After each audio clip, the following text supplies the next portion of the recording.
When you have your girls, you're never alone. You get together for coffee, maybe to work out, or just to laugh. We created Hey Girl, just for you. Can't wait for you to join us. Hey, girl, and welcome to another episode of Hey Girl. This is episode 48. Audrey, welcome. I'm glad that you are here with me, and I'm glad everyone is here with me. Of course, you all know what Hey Girl is about, I'm sure, by now. What is it? It's a safe space where you can share your experiences and be affirmed. We believe in the power of conversation because knowing you're not alone is what helps us get through. And I'm so glad to have you with me here today, Audrey, because it has been Hey, an how are interesting you? day. I'm great. How are you feeling? I'm good. Hey, girl. So good to be here. So excited about today's show. It's going to be good. It is. It is. There's been so much going on and there's so much to talk about. I feel like I don't know where to begin, but I just, first of all, want to thank you for being here with me today. Oh, it's my I'm so pleasure. glad to have you on the team. And I'm just super excited to have all of you out there who are watching. Be sure to say hello to us in the comments. Let us know you're here. Tell us where you're joining us from if you're somewhere outside of Huntsville, Alabama. And I just want to welcome you to also the special Women's History Month emphasis of Hey Girl. Um, Last month, I had a great time talking about Black history, It was and fun. I It's good. really enjoyed the conversations that we were able to have around Black women in beauty. Some really good stuff came out of those conversations that I know you were a part of also, Audrey. Even when you weren't in front of the camera, you were in the comments. Um, Absolutely. You have to support the show. Absolutely. It was good. The whole month was good. Lots of great topics, lots of great guests, and of course a great host. So it was good. It was good to talk about Black history and Black women, which we're kind of continuing the conversation this month. I know. I feel like we kind of get to keep having the conversation since we're moving into Women's History Month now. Right. But before we get, I actually have some things I want to share also in regards to that. But first, I want to know who's joining us today. Do we have anybody in the comments yet? I have to get my comments pulled up. Nobody's commenting. Nobody's there yet. That's okay. Audrey, you and I can just chat for a little bit. Well, they're Um, there. They're just not commenting yet. They will there's soon. just yes. Um, so I wanted to, before we talk about women's history, I wanted to remind us of a few things that we have been doing all along on Hey Girl. One of those is the Hey Girl High Five. Of course, the great thing about Black History Month and even Women's History is that we get to really focus and bring attention to those who sometimes get overlooked, right? Minorities, and women. And so with our Hey Girl High Five, the whole idea is to really bring attention to small businesses, women-owned businesses as much as possible, owned businesses. And in this COVID economy, it's really important that we support these Absolutely. individuals. So we want to remind you all of our Hey Girl High Five list. It's been on our page for months, but sometimes we need to bring it back up to the top to remind you of some people who are out there doing some really great work. Are there some small businesses, Audrey, that you particularly um, know about? Maybe they're on our list, maybe they're not, that we should be supporting? Um, Natalie Ray Styles is definitely one. Of She course. keeps you cute Yes. all the time. So, One that I have really fallen in love with is Turf Tributes. yes. They do very good work. They do yard signage. So, And for it, special occasions, birthdays, baby announcements, whatever it may be, graduation. I know graduation is coming up. They are yeah. awesome. So Let's see. for this Oh, time, yeah, it's for the this, time of the you year. know, Can you believe that? I know it's just amazing how time has just flown. But surf tributes in particular because they do the yard signs, and there's so many drive-by celebrations Right. nowadays. So, I mean, They, perfect timing, oh, right? So that's when you say COVID was a blessing. yes, it really in some ways has been. hmm Everyone has hmm had to get really creative and Right. come up with really creative ways to make a living, basically. Absolutely. Oh, we have someone joining from California. Love it. Yay. Welcome, welcome. I am trying to get my y'all know my technology is slow, so I may be behind saying hello to everyone. Bear with me, bear with me. Exciting. What else did I want to tell you guys about? I feel like there were some other things. Of course, my mind is blank right now. But I'll just jump into the Women's History Month stuff. So last month I was sharing some things about Women's History Month and how it started and where it started. It actually started in California, and it was more of a local thing, and then it eventually grew. And so I've been digging into actually the National Women's History Museum has a site, and they have some really good information. And you know what I'm looking for, Audrey? I want to know about women that we don't hear about ever, right? Like we all know about Rosa Parks, we Right. know about Kamala Harris. You know, those are the ones that we typically go to when we talk about women. But I was particularly interested in women that have done really good work, but we may not have heard about or don't know much about them. And there are two women actually that I want to share with us today. One is Lillian Wald. She's actually a Jewish woman who was born back in the 1800s. She was actually quite privileged. She didn't suffer like, many of us do, especially those in minority populations. Her family immigrated here, but her father was a business owner and he did quite well for himself. Mhm. But Lillian, even though she grew up very privileged, she got into nursing when she went away to school, and she began working with the individuals, women and children who were in the impoverished neighborhoods, the Lower East Side of New York. And she just had a heart for those who were in less, stable conditions than what she had grown up with. Right. And she organized she coined the term public health nurse because she, as a nurse, went into the community and began working with women and children in their communities, those who didn't have access to health care and so forth. She took that to them, and she ultimately, with the help of donors and her friend Mary Brewster, started what's called the Visiting Nurse Service. And then later they established the Henry Street Settlement House, which is an organization dedicated to providing social services and instruction in various subjects for the Lower East Side community. And so as part of her work with the settlement, Wald established one of the earliest playgrounds and helped pay the salary of the first public school nurses in New York City. So, Wow. it's awesome. It's like, it's a little thing, but it isn't a little thing, right? Right. And I didn't know about her before right now. Yeah. and that's what is so important about Women's History Month and these types of periods in our practice, where we set aside, weeks and months to look at particular groups who have contributed. Because how would you know otherwise, right? Right. It's not taught in our traditional curriculum and so forth, may or may not.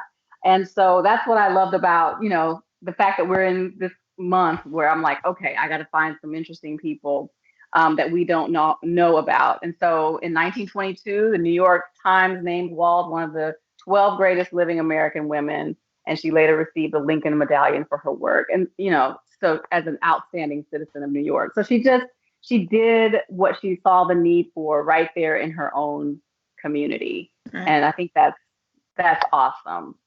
And then there's another woman so I like to do like the ones that were from way back when, because we think history, that's like 100 years ago. Mhm. But there are women who are making history even today. Right. And so Amanda Blackhorse is one of those people. And I think you have some notes on Amanda Blackhorse, right? Yes, she's a member of the Navajo Nation, a social worker and mother of two. She served as the named plaintiff in the 2006 lawsuit Black Horse versus the Pro Football Incorporation. She was born February 1982. So next year she will be 40 years old. So She is one of these emerging leaders. And Yeah. she, her paternal grandmother, her Nali in the Navajo language, resisted calls from the U.S. and tribal governments to move from her home on the Navajo Nation. So the thing that brings the football in, we were talking about basketball earlier, so that's why I went there. That brings football in is Black Horse was aware of the hundreds of Native American mascots used by professional and school sports teams across the United States. And the disrespectful, aggressive ways in which each fan interacted with those mascots. So Black Horse says she was taught early on, mascots are meant to be toyed with. They're meant to be pushed around and disrespected, to have stuff thrown at them. So when she was at the University of Kansas, she joined a group, not in honor, that was planning a protest at a football game, because the Kansas Chiefs and the Washington football team on October 16, 2005. And Black Horse says, we assembled peacefully, we carried signs, we carried flags for the tribes we represented, so that we show how proud we are of our very diverse people from many different tribes. She wanted to show that we are human beings, not mascots. And so after an 11-year fight, in court battles, both sides withdrew from the case, even thought it was legal for the Washington football team to use the old name. And as of July 2020, just last year, the team decided to change its name from the Washington Redskins due to the political pressure and protests to the Washington football team. Black Horse said she is excited, but will remain cautiously optimistic until a new name is officially announced. So they are, I think they're about the only team that are called a football team in their name. But that was because of this 39-year-old, she just turned 39-year-old woman who went to battle on it because she said the mascot just was not the way that mascots are treated, was not the way that their tribe should be treated. So that's pretty notable. Yeah, I think so. And I know there's been a lot of discussion recently about whether they should change their name and a lot of pushback for doing it. But I think it's so important what she said, that we are human beings. We're not mascots. And, you know, a mascot is really not something that's respected, and, you know, things are thrown at them. And so it just really kind of objectifies her people. And I can definitely see why they would do this. And, you know, they're coming up against the National Football League. So it's pretty much like David and Goliath. You know, you're right. They're legally not. And it's the stone one. So exactly. Even though they're not legally required, like even the court system still didn't rule on their favor. They were enough of a nuisance that Goliath was like, okay, all right.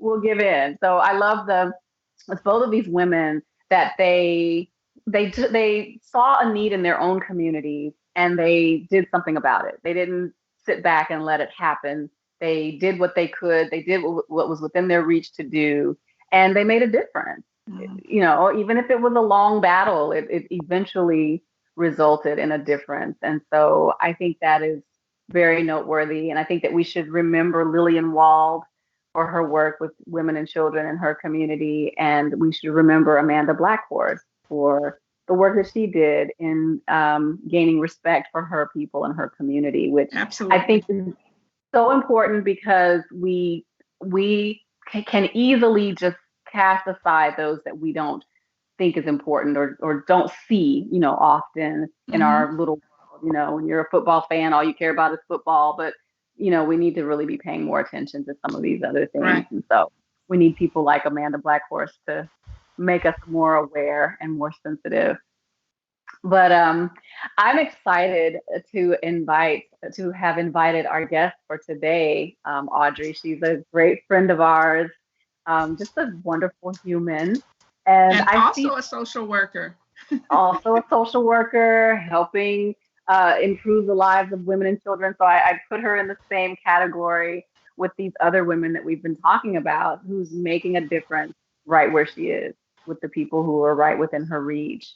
So you want to tell us about Juliet Wise before we bring her in? Juliet Wise is a licensed independent clinical social worker in the state of Alabama.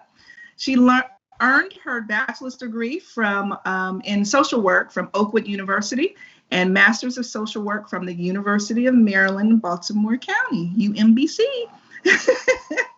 She has a passion for working with adolescents and women and has over 10 years of experience providing therapeutic interventions to individuals dealing with drug, sexual, verbal, physical, and mental abuse. She began her private practice, Journey to New Beginnings Counseling Services, LLC, to provide specialized services to women who have experienced sexual trauma, abuse, or molestation. Although this is her career, Juliet says it's really her life's purpose and mission to help women rediscover their value, worth, and identity as they begin their journey to new beginnings. Welcome at this time, Miss Juliet Wise. Welcome, Juliet. Thank you. Thank you. I love that, what you say there at the end about this work being your purpose. I know I'm having some technical difficulties, guys, so just bear with me. So tell us, if you would, how you came to do this kind of work, how you found your purpose. How I found my purpose. It's funny because it starts with the experience that I had. Can you all hear me okay? I feel like I'm you can hear me fine? Yeah, you're great. You're good. Okay. Everything's good. Okay, so it starts with a little bit of the experience growing up. I've always been a person that loved other people, loved my friends, wanted to see them doing well, And so growing up, that's just kind of been my personality all along. And as time has gone on, I have turned it into a career. One of the big things, though, that impacted me was one of my friends. I always tell her, you have no idea how much of an impact you have on the career that I'm in today. And as you all know, I went to Oakwood Academy, and in Oakwood Academy, we have different processes and rules. And long story short, my best friend was there. And during that time, I was going to say unfortunately, but not unfortunately, she became pregnant at 15. And so at that time, she had to transition. She left Oakwood Academy, and there were a lot of things that she went through. And in that process, we learned a lot. And I learned how much there was a need for someone to be there for her. Mm-hmm. And that was the beginning. Honestly, at that time in my life, I said, one day I'm going to make a group home for pregnant teens. And in that group home, no one will have to be left behind. They'll be provided with services. They'll be provided with love. They'll be provided with support. And I remember in Miss Thomas' class, Crystal Thomas was my computer teacher. And she had us do a project, which was a business plan. And in that business plan, we had to create what our outlook would be. What would it look like? And I created my group home, and I had my whole goal, my plan, my business cards, and everything. And the funny thing is that when we went on to Oakwood, I wanted to do something to help people, but in my mind, because I was learning how to understand what wealth truly meant. And so I didn't want to be poor because I didn't come from an environment where we always had money. So I was like, no, but a social worker is not going to make money. So I don't want to be a social worker. And so I went to Oakwood, and I initially started with the degree of biochemistry. And as I started taking those science classes, I realized this is not it. This is not good. This is not going to work. This is not my place. And so when I did decide that, I believe I ended up taking a test for personalities in your career, and it took me into the Department of Social Work. And so that's really the beginnings of how I got into this field. Wow. So it was a combination of your friendship with someone who became pregnant as a teenager and realizing that biology wasn't your thing. Right. That wasn't it. Right. Yeah. I love it. Go ahead. Oh, I thought, Audrey, you were going to say something. No, I was just saying I love it. I love the story. And you know what I find, Kim, and you probably will hear me say this quite often. And I think as we talk to Juliet today, that's what we'll discover. But usually people who are working in their field and they have a love for it, there's a difference between people who just have a job, but people who have an actual career. Juliet, her purpose and her passion are together. And when you have both of those together, then you are kind of unstoppable. So we want to talk to you today about how mental health, how you are working with individuals today. But I just love how purpose and passion, and that's what you just said. It was something that started when you were in high school and you saw one of your friends going through a situation and you may not have liked how it was handled. And you kind of found your purpose at that time because you were passionate about your friendship. That's right. Yeah. Yes. I Yes. think that's fantastic. Also, I think that's a great place to begin a career. I think too often we begin first with, oh, what can I do to make money, and cast aside the personal aspect, the thing that may be in our heart to do. And so having the courage really to do that is admirable. Also, I'm curious to know, as you've pursued your passion, the work that you do, what are some of the things that you find to be most important, what the gaps that in particular you saw that you needed to fill as it relates to social work? Well, oftentimes, I've started in a few areas. I noticed about me that in this career, I've started in areas that that I have a passion or area within me. So I started out with adolescents and teens. And I realized over time that I started in that area because there were areas that I could meet them in that I didn't know if I always got met in. And so I was able to provide them with the things I needed, right? And so in that season, I loved it. I worked with my kids at Harris Home for Children for 5 years, became a therapeutic foster care coordinator, and eventually transitioned out of there when it was time. But it was a part of my season of being able to pour into them in ways that maybe I didn't feel that I was getting that in the best way or needed it. For example. Yeah. Okay. So for example, let's see, teenagers, girls. I dealt with a lot, just keeping it really frank, if that's okay. Is that all right? Okay. Yes. So I dealt with a lot of different things, I believe that there's a scope that's placed around us when we're in different environments. And of course, with that, I came from a single parent home. There were different things that I was a popular kid. I've had to admit that recently. I was a popular kid. I had a lot of friends. I didn't have a problem really with socialization and friends. However, I didn't know how much I dealt with the need for acceptance and fitting in during that time, right? And so, as you all know, at Oakwood Academy, we all come from different environments. But when you are from the city and you're at Oakwood, you also have different environments. So the people out here in the city may think you're rich because you go to Oakwood Academy. And then at Oakwood Academy, if you are not as affluent, you may feel a little bit lost because some people are and some people aren't. And so it's finding your place. And I think that I didn't know how much I struggled with my place. But I also dealt with a few teachers that had spoken some things negatively into my spirit, my soul, and I could have been my future. And so what I did was I took that, and when I saw it in girls and guys and teenagers, when I see it, I know it. And so I was able to lift them and teach them to never let anybody speak anything into your life because they don't have that kind of power. And so that passion was what allowed me to invest in my teenagers, not even just at Harris Home at Oakwood Church. I mean, I love my teenagers. Y'all know that, right? And so I've had the opportunity because of my experience to empathize with their experience. I can feel it. I can see it. And I love it. So that was the beginning, Kim. But when I transitioned out of that, I always knew that I wanted to work with women with a history of sexual trauma.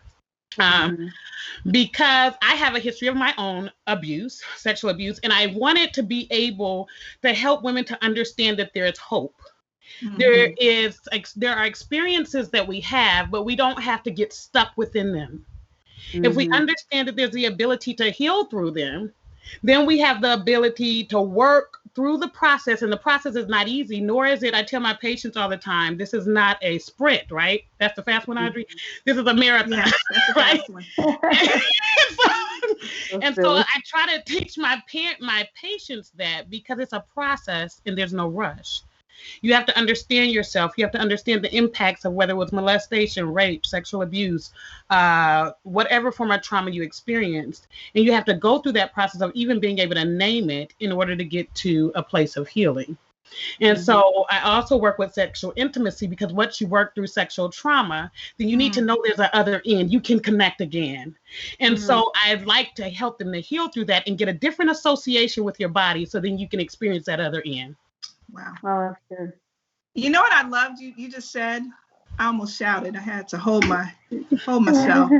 You said they spoke into your present, and they and could have been your future. Right. So that said that you took control and you realized that was not what you were going to be, regardless of what your circumstances may have been. That was powerful, Juliet. Right. Wow.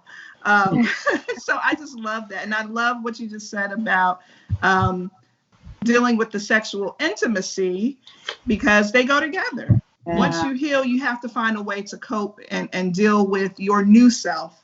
Yes. Which we are always evolving. People don't like that word evolving, but that's really what it is. We're always becoming new creatures. That's right. That was great. That was. I want to dig in a little more, though, to that, because I see very much that the work that you are doing is very personal, because it is through your own experience that you are able to work with the clients that you have. And so I'm curious to know, as you said, it's a marathon, not a sprint, right? But for you, was there a moment of a recognition of your needs and what you needed to do differently, or how you needed to think differently, or was it just sort of a gradual, awakening? Or did you have someone who helped you to gain that sense of self, and so that you didn't allow the bad things that had happened to you to become who you are? I think it has been a number of people, and it has been a marathon, right? A big part of why I am so intentional about being an expert. My brother is one of the most important people in my life. He teaches me a lot about everything. One time he said to me, Tanya, that's my other name, Tanya, why is it important to you to be an expert?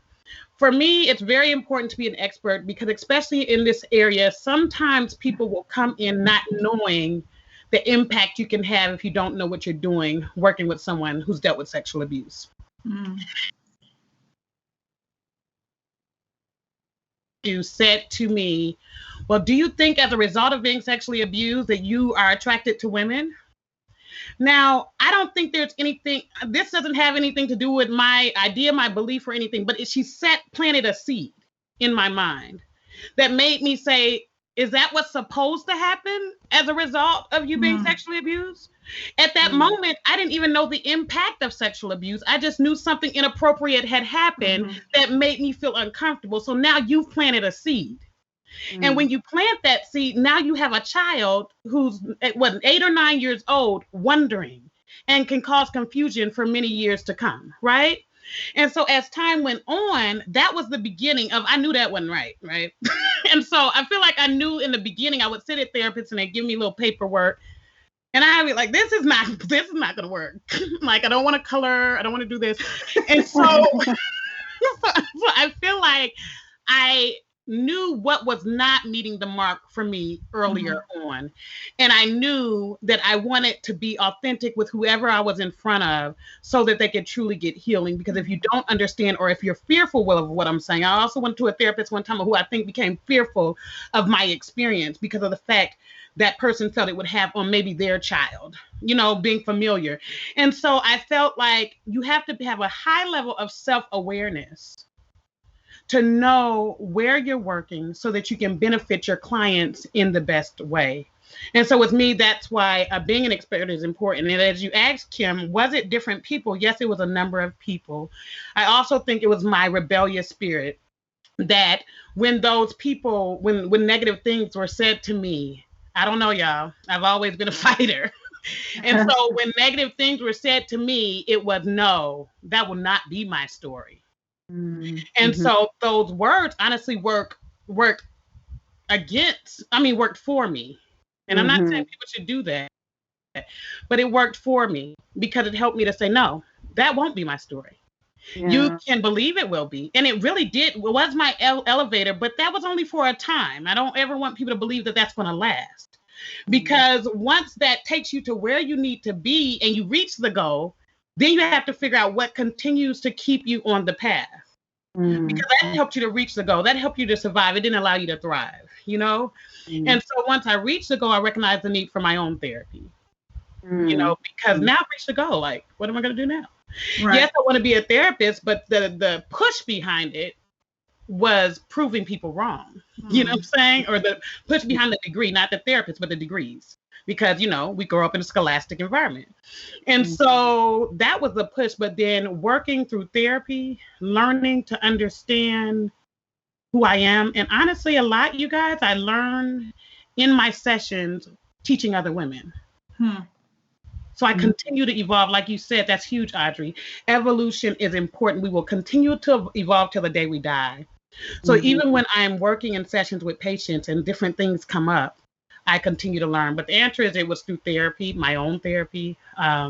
It's through continually giving therapy. It's through continually researching different triggers that may come up later, that show up in relationships, that show up in friendships, that show up in the need for approval. Being self-aware has helped me a lot.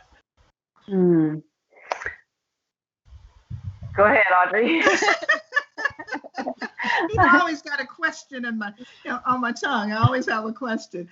You said that you were, I'm stuck on this. I really am, because I feel like a lot of people aren't able to do that, to say that's not going to be my story. At what age were you a child when you said that? Like at what age because as a child, that's pretty bold. At what age can you remember that being your statement? I remember when the incident happened. I was in Oakwood Elementary in middle school in the 7th grade when the teacher said to me, you and your friend, one of you will be pregnant before you graduate from high school. And I remember saying, no, I won't. That won't be me. Yeah. So, I mean, and still, even as a middle schooler, you're that's a bold statement, you know? Yeah. But I love that you had enough in you to say, no, that's not me. That won't be me.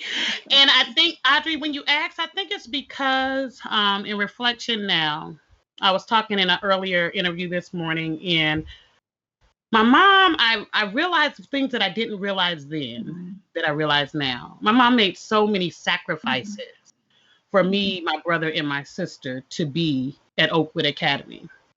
She worked very hard. Right. And I don't think I knew during that time the impact that she had on me. But as I've grown older, I realized that I saw her work ethic. She worked hard. And she was not there was no option for us not to be there in Christian education, no matter what she had to do. Right. And so I think that a lot of my work ethic and my determination, I learned from her, observing her, although I'm just now learning that in this season. You know, and so I think that's a big part also. So what kinds of things do you do with your patients, particularly young girls who, especially because like Audrey said, not everyone has the fighting spirit that you did. And I think that is a testament to what helped you to not be sort of overcome by negativity or the imperfect circumstances of your upbringing or what have you. But for those who don't have that spirit, who can easily be crushed by the words of others, whether it's teachers or peers or who for whatever reason, and I think it's not uncommon for children of single parents to have that little bit of insecurity and instability, and so they kind of want to go with the crowd, or they're easily led. They don't necessarily have the internal fortitude to kind of stand up for what's right. Sometimes they don't even know what is right, depending on what their upbringing is like. So for people that you maybe have worked with or continue to work with who maybe don't have or haven't had the resources, whether it's in their home life or just the internal thing that can get you through these difficult situations, how do you help them to handle either what they have suffered from, or what they maybe, dealing with whatever it might be, whether it's, they were abused or they just have other challenges. It's one thing to have it, it's another thing to be given the tools and resources. And so what kinds of things are you doing with your patients to help them thrive, not just survive? Well, with a lot of my teenagers, I help them to normalize their issues. Um, I think that oftentimes, according to your environment, you can put more on you not being a part than is actually the reality. So you may think you may identify with yourself and say, oh, I'm a part of a single parent home, or my mom is not making this kind of money and that's what's happening. And so that's why, but that's not true, because everybody has their stuff. It's just in a different pile. And so sometimes I try to help them to normalize their environment and learn to speak into their own lives, learn to speak your own message, and I have to do that by building their ability to have a level of security, because sometimes it's a matter of, and I was telling someone earlier, it's a challenge for me sometimes working with my adolescents when I don't have a full team from the family, because it's important for the family to be involved. Now, when I was working at Harris Home, we were their family. And so there's a different level of support you can bring. But when I'm working in independent practice, the level of commitment that I need from family in order to see my children and my adolescents thrive is extremely important. Because if I don't have the commitment from the parent, oftentimes the parents think the children are the problem, but the children are just the symptom carriers and the family is the problem. And so everybody is dealing with something and the child is just showing it all. And so I feel like, so that's honestly a challenge. I often try to help them to normalize, no, you're not a problem child. You express the stuff that you're experiencing. And so everybody sees it because you are showing it. But you're not a problem child. Everybody has problems. And so let's start there so that we can just work with what you're feeling in this moment. Let me interject right here. So I come from a single parent home, right? So I can relate to what Juliet is saying about watching my mom do what she had to do to keep us in Christian education. But I also can relate to what Juliet said was I was vocal. And I know a lot of children that come from single parent homes who are very strong, they're fighters. They know that they don't want to repeat what their situations have been. And they speak up. They're very strong in their actions. They're strong in what they're doing. So I think that the notion or that single parent home, we all have issues, whether you come from a 2-parent home or you come from a single parent home, we all have issues. And it has to be, I think we just have to, like you just said, Juliet, we have to be very careful with maneuvering through that, because everybody has an it, whatever that it may be. And it's just a matter of being able to deal with that it to move forward in whatever type of situation you come from. Absolutely. I think that the narrative often, though, begins with, oh, well, what was your home life, right? And then kind of goes from there. I grew up in a dysfunctional home and on all kinds of levels. It was sometimes a single parent, sometimes a messed up marriage situation. So like, it like you said, we all have something that we're dealing with, and so, but I think that it's easy to kind of lock a person into whatever their origin story is, right? Oh, single parent home, so you must be this, or you must have this, and yet, and this is what I was saying before, and yet it's not just that, right? Who we are, talking about evolution. Obviously, we don't believe in evolution, but we do believe in an evolution, right? And so who we are is not just the origin of our home life, but also what we came into this world with, what we're, because everyone has a different personality and a different, set of, sense of self, I guess, that also determines, how they respond to their environment. And so I admire people who like you guys, who are just regardless of what your situation is, you just, you just go for whatever you want.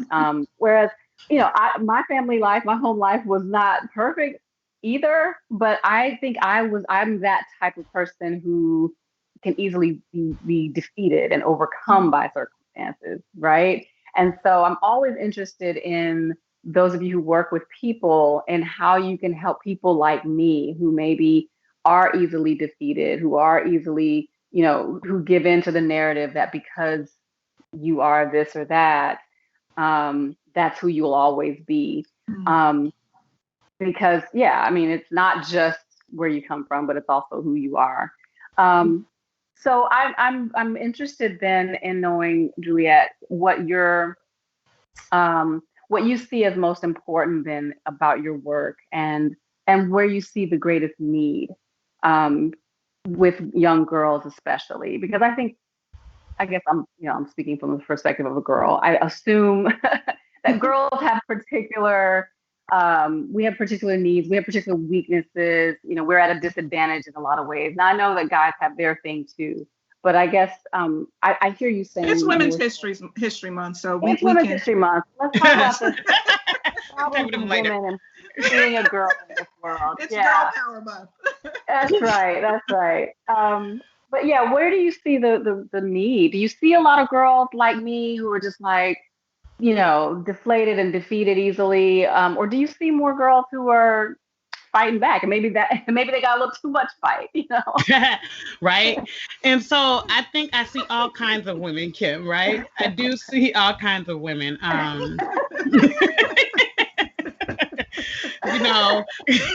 And so, because I think, honestly, Kim, I think we all have a different kind of fight, right? Mm-hmm. And so my fight might look like this, and your fight might be a different type of fight. Our different personalities, we all have different fights, and that's how we win. And so I feel like I want to make sure I'm answering your question. When we're dealing with different personalities, and you talked about being sometimes when we're defeated sooner than later, what I'd like to do with the women I work with is get to the core, right? Mm-hmm. I often help them to understand. Oftentimes you want to go around, you want to go over, but we have to go through. Man. And so we have to get to the core to understand where the messages are that are causing me to feel defeated, where the messages are that put me in a space where that becomes it's a trained way of thinking, right? Mm. And so then when I understand the messages, I like to work from the strengths approach, strengths perspective in cognitive behavior therapy, because when I change my cognitions, I change my behavior, or when I change my behaviors, I change my cognitions. And so when I understand the root of the problem, and I understand what is it that's causing me to feel defeated, whether it's the fear of failure, whether it's me feeling that I'm not good enough, whether that's me, whatever it is, whether it's related to family, whether it's related to abuse, whether it's related to relationships with people, social anxiety, different things like that, then I like to understand the core. So a lot of times in my first few sessions, I just let them tell me their story, mm-hmm. because I'm only the guide. You're the expert of your life. And so I need to understand your story so down. I can know we're walking. Somebody put that. Yes, put that in the I'm only the guide. You are the expert in your life. Right? And I imagine somebody put that on a coin, a t-shirt, something. Right. Oh, you can make us a t-shirt. Can you imagine how empowering that is to hear, though, that you're the expert? Like who thinks of themselves as the expert of their story? They don't think of it that way, but that's good. Yeah. Yeah, because you're the expert. I don't know your story, Mm-hmm. And so as I hear your story, then I'm able to help you.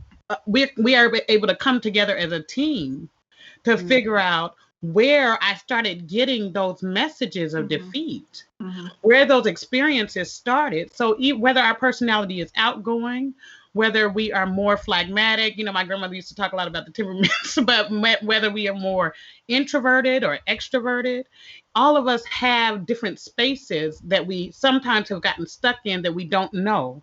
And so when I understand your story, I'm able to help you to go back so that we could walk through it and say, okay, this makes sense as to why I experience these feelings of defeat. So now I'm able to be compassionate with myself, go inside, meditate. And I believe in some forms of meditation. Some people don't.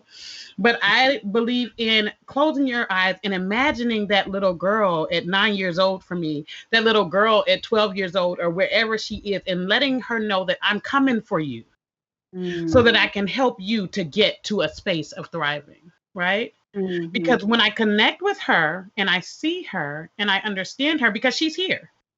So when we have problems with anxiety and we have problems with temperament, frustration, impulsive behaviors, anger, yelling, acceptance, mad within friendships, that's the little girl on the inside. And so unless I can identify her, accept her, be compassionate with her, and talk to her, she's going to continue to participate in those behaviors.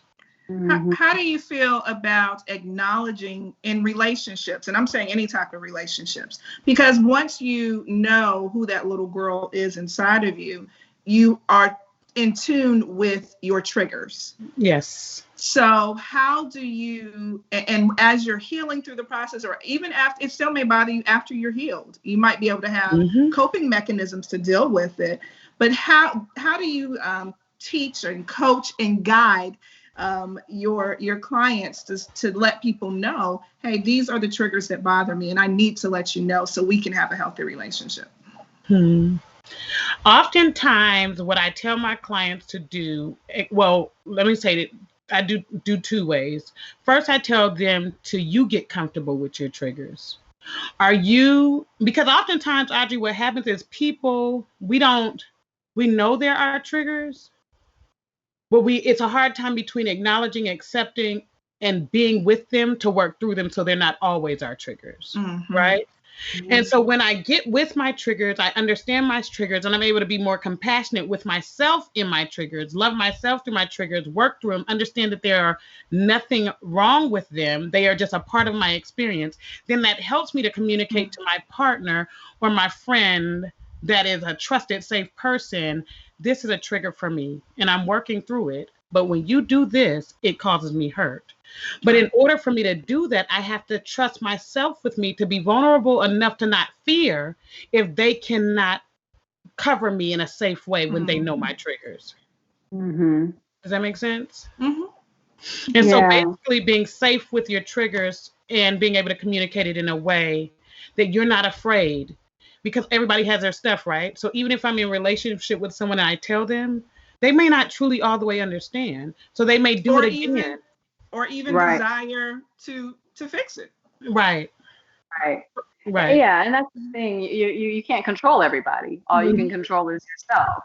So there has to be something. I hear people sometimes say, "Oh, well, I'm this way because of so and so, or because of such," putting the problem on other people, that they are the way they are. They do what they do. She made me angry, or he made me mad, and so So I think it's really important to figure out how to own your stuff and not project it onto other people. Say, oh, well, it's because of them that I, act this way. Ownership, that ownership piece. Yeah, it's huge. It's huge. And I think it's something that many of us struggle with, especially when you're in a relationship. It's easy to be like, well, he pushed my buttons, right? Yeah. Yeah. So what questions do you guys have? We are almost out of time. I don't know if I have a question. Anything? Yeah. COVID has been special. I mean, since we're in this COVID land, that's what I call it, the COVID land. Like Candyland, I'm just hoping that it's just going to be a game and it goes away. But that's so not realistic, right? I wish. But that's how I feel. So since we're in COVID land,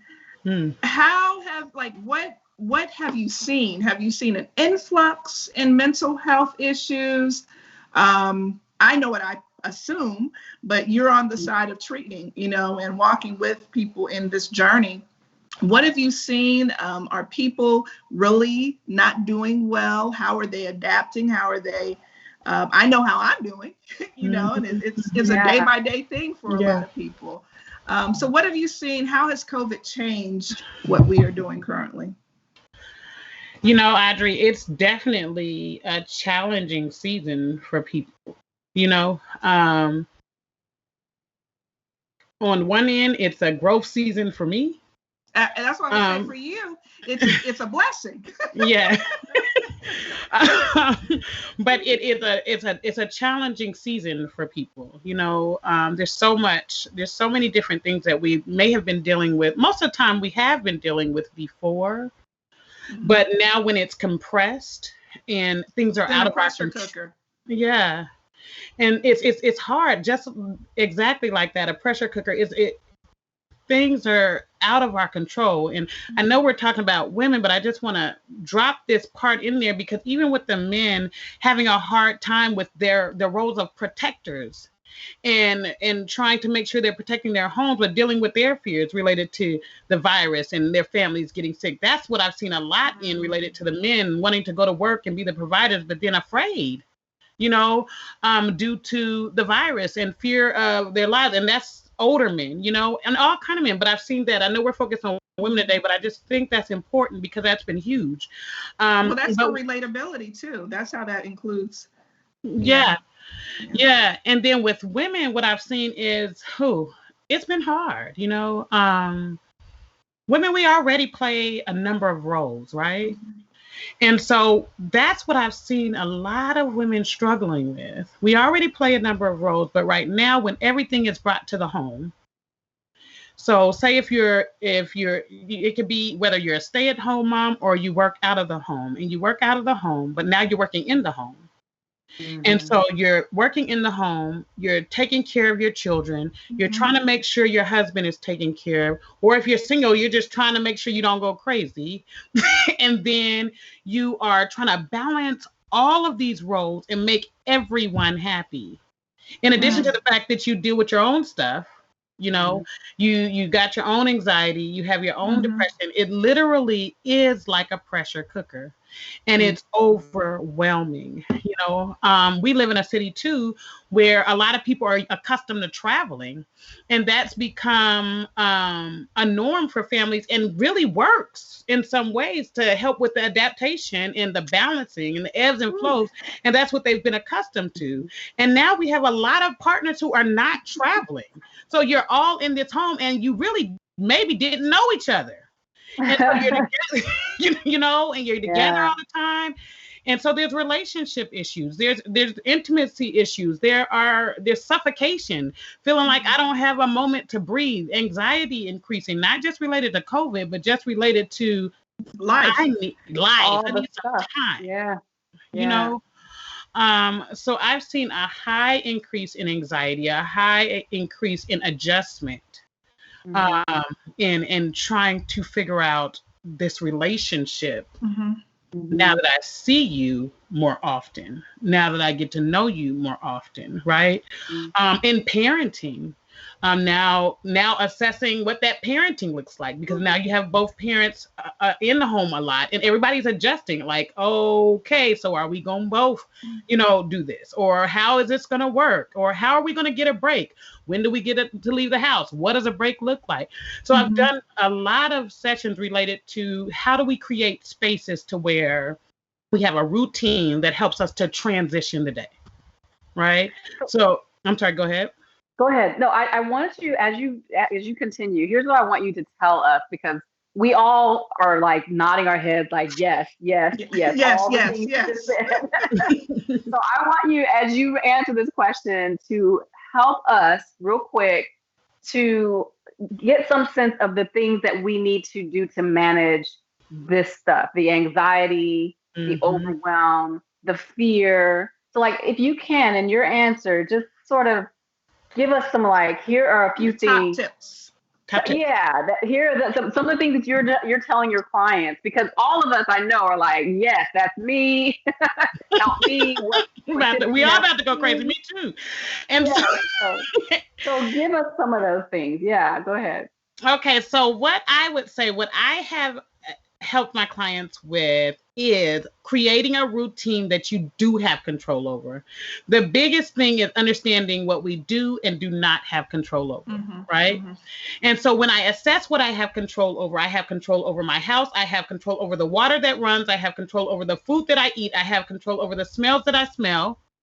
I have, if I use my 5 senses and think of the way I have control, then I'm able to create a plan that redirects my mind from the anxiety. So for instance, creating better routines. If my routine is stressing me out from the day, and I feel like I can't transition from leaving my job in this room to doing something else outside, what I usually do is I have my mood stabilizer channel on. And when I leave out of here, I go to the bathroom and I take a shower, long, hot, and cold. It transitions, it transitions my day, right? Because now I've created a routine. When I used to drive home, I still create a time for myself to transition my day into something else, right? Yeah. So that means for anybody, whatever your transition looks like, whether that's going for a walk, it doesn't have to be stressed out and feeling like I got to work out. Working out is good too, because it helps with depression and anxiety and all of that. But even if it's just going for a walk, to say I've got to transition to the next day. These are similar, somewhat grounding activities, right? So when you find something to ground yourself, to find that transition, it helps your brain to transition, relax, and know that you're okay, right? Making plans, sitting down and talking in relationships and marriages, sitting down and talking about the changes and recognizing that it's okay. Normalizing it is a big thing. Recognizing that it's okay that we haven't been around each other in this way. This is new for us. Let's acknowledge that. And let's reestablish what we want to make this look like for us and our children. Let's recognize that nothing has to stay the same. We are in control of this and we have a choice. So I can create another routine. I can change up a room. I can redecorate. Whatever it takes to be determined not to stay in a space of depression, because there's a phrase that says, I pressed on. And that changes it from the word of depression to a positive affirmation that I've pressed on. So whatever way I can press through, I have to figure out what works for me. Right. So that's with the anxiety. A big one is the grounding activities, is redirecting the mind, is being aware of acknowledging conversation, normalizing the anxiety we're having, normalizing the distance that we may have had or may not have had, what was okay for us, what was not okay for us, speaking about it, listening to each other, creating rules of fighting fair. Nobody has to have a right or wrong answer. We all have our experiences and it's okay. Right. Letting the children speak. They are having a hard time. The teenagers are having a hard time. They're trying to figure out how to adjust, find entertainment in different things, and just helping them to have a space to talk about how they're feeling in the midst of all of this. Because this is a lot of life transitions for them. A lot of them are seniors graduating from high school. There's a lot happening. So letting them really talk about it and creating environments to say, okay, well, what would possibly make you feel better if we transitioned it that way? So the biggest thing of all is having an open mind that nothing has to remain the same. Nothing has to remain the same. Perfection causes great loads of anxiety. Shifts and changes allow us to decrease and let us know that, okay, this is normal. A lot of people are dealing with this. I can get through it, because bottom line is misery loves company. When we know that other people are dealing with it, it kind of helps to know that, okay, then I can get through this too, because they're getting through it, you know? So those are big things. I hope I answered that well, Kim. Yeah, that was awesome. I think that was a great answer. And I see some comments popping up. But we are out of time. So we're actually going to have to. How did that happen? I know. We look up and it's done. But I think that was really good input. Tanya Laughinghouse is saying that you came and spoke to our kids' school, and you talked about children. The kids love you. And you did an awesome job. And you obviously know your stuff. As you said, your brother was like, why do you have to be the expert? Well, you are, okay? And so I am so proud of the work that you're doing. And I know you have just launched out on your own with your own practice. And so for those of you who are watching, you know where to find her. Well, tell us real quick how to find you, because I imagine that some of us need to look you up and maybe make an appointment for us or for our children to talk to you to get us through some of these difficult things that we're dealing with. Well, thank you, Tanya. I just want to say I love you too. You are such an amazing woman. Oh, But yes, she but is. I'm launching, guys, full-time private practice, and that will start in the month of April. I primarily serve women with a history of trauma, and sexual abuse, working with sexual abuse and intimacy issues. I do work with adolescents also. You can find me at j2nb.com, or you can reach out to me. Go to my website at j2nb.com, and then you can get all the information you need. You can also go to Facebook. I'm on New Beginnings, Journey to New Beginnings Counseling on Facebook, and on Instagram at Juliet WJ2NB. And so you can contact me in any of those ways. Reach out to me, send your people to me. I'm starting a section of group therapy in May, where we will have 3 levels of therapy. We'll be dealing with beginning areas of trauma, and we'll go down the list till we come to the last group, which is called My Journey to Reclamation. So I am looking forward to beginning this journey with you, and I'd love you to start with me. Oh, I love that. And I love that it's all about Journey, and you have a daughter named Journey, so it's perfect. There's a definite theme that's running through everything. So clearly that is important, right? That's like the theme, and we are all on a journey to become a better version of ourselves. And I think it's fantastic that you are helping people to do that. Yeah. The word for today was normalize. I don't know if you heard it. But that was the word for today. Normalize. I did hear that. That's good. That's good, because normal is something that we all are longing for right now. We feel like nothing is normal anymore. So and there is no normal. So what I got from it was whatever you have, normalize your story, your journey. Yeah. Mm-hmm. Yep. Yeah. And you know what? It's a verb. So it's something you can do. Right. Mm-hmm. So put the power back in your hand. And I imagine that's where a lot of anxiety comes from, when we feel like we can't, we have no control. But actually, you're telling us that we do. We have more control than we think we do. Fantastic. I love it. Well, I like I said, we're out of time, so I'm going to have to say goodbye. But I just want to thank you again for sharing such great information, so many great nuggets. And I'm excited about what you're doing, and I'm urging everyone to support the work that you're doing. Go to her, or send your friends and family to her because she's fantastic. Love you. Love you too. Thank you guys so much for your support. Thank you. Good job. Love it. Oh, so before we wrap up, before we say goodbye, I want to go very quickly to our scripture for today. As always, we have to end with God's word. And Audrey, do you have it up? Or I do. Awesome. Yes. Can you read for us? He was hated and rejected. His life was filled with sorrow and terrible suffering. He suffered and endured great pain for us. He was wounded and crushed because of our sins. By taking our punishment, he made us completely well. Isaiah 53, 3-5. The next one, you want me to do the next one? Yeah, girl, go for it. I'll do all of them, I guess. Okay. Do not be conformed to this world, but be transformed by the renewal of your mind, that by testing you may discern what is the will of God, what is good and acceptable and perfect. Psalms 147:3. And then the last one, what God has planned for people who love him is more than eyes have seen or ears have heard. It has never even entered our minds. 1 Corinthians 2:9. I love that last one. Yeah. Yes. Awesome. I think that, God's word is so anchoring, and it's so comforting to know that Jesus himself suffered when he was here. He was rejected, and he has experienced a lot of the things that some of us experience, right? But yet there's a plan and a purpose that's still in play. And if we could just hold on to that truth, I believe we can all get through. So I love it. So real quick, before we say goodbye, I want to also say, I want to touch on something that Juliet mentioned, and that is that it helps to know that you're not alone when you're going through something, right?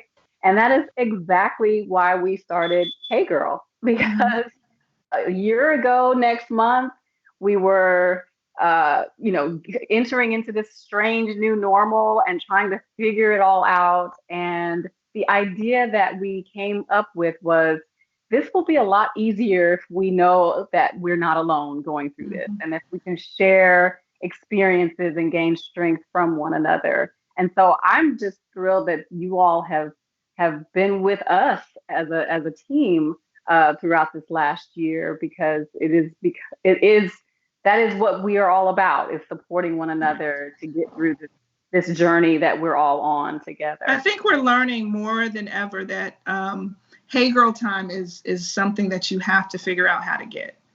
Absolutely. Even in a virtual digital space, you have to have Hey Girl time. Yes, absolutely. Yeah. I couldn't agree more. So we thank you all for joining us for Hey Girl time today. And awesome to have you with me today as well, Audrey. And well, it's been great. Juliet was awesome. Yes. I love Juliet's a friend. We have a name for each other, but so I have watched her bloom. Our kids are in the same grade, and so we've got to partner together through that experience. And so I just love what she's doing and like watching her journey. I just love it. She's awesome. She is. So we are all about supporting one another and cheering one another on when we see our sisters doing good things. So it was perfect for us to have this little time together. And now our time is up. So we're going to say goodbye. Looking forward to seeing you all next week. Please be sure to tune in again and bring a friend. Bring a friend. Until next time, God bless. Hey, thanks for joining us today. I hope that this conversation was meaningful to you, and I hope that you are taking care of your mental health. You know, our focus all month is on women's health as we celebrate Women's History Month. And this coming Saturday, I'm excited to welcome Dr. Lakeisha McMillan, who will be talking to us about menopause. So you don't want to miss this episode. And if you or someone you know is approaching this time in your life, be sure to tune in. We will be back on March 20th to talk more about our health and taking care of ourselves. Be sure to join us.